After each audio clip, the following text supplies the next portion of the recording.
চেকখন মোক দিছে হয় খালি চেকখন মই নিজৰ কাৰণে নলওঁ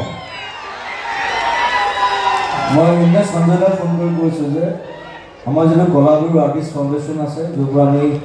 মানুহক সহায় কৰোঁ এই চেকখন তাত দি দিলে হ'ল যাতে আমি 4জন 5জন 10জন মানুহক সহায় কৰিব পাৰোঁ চ' থেংক ইউ ভেৰি মাছ আৰু সঞ্জয় দাকে আৰম্ভ কৰি যিমান মোৰ কৰ্মকৰ্তা আছে বেছিভাগ চিনাকি মানুহ ইয়াৰ লগত জড়িত মই ইমান বছৰ ইয়াতে এইখিনিতে আছিলোঁ কলেজত পঢ়োঁতেও আছিলোঁ তাৰপিছত আকৌ জুবিন গাৰ্গ হোৱাৰ পিছতো আছিলোঁ চ' সকলোকে ধন্যবাদ জনাইছোঁ মৰম শুভকামনা নতুন বছৰ নতুন বিহুটো ভালকৈ যাওক গানটো কাইলৈ গাম আজি নাগাওঁ আজি এনেই আহিছোঁ কেনেকুৱা এনেই আহে যে থেংক ইউ আৰু সকলোকে মৰম জনাইছোঁ থেংক ইউ এইটো কলাগুৰুত যাব থেংক ইউ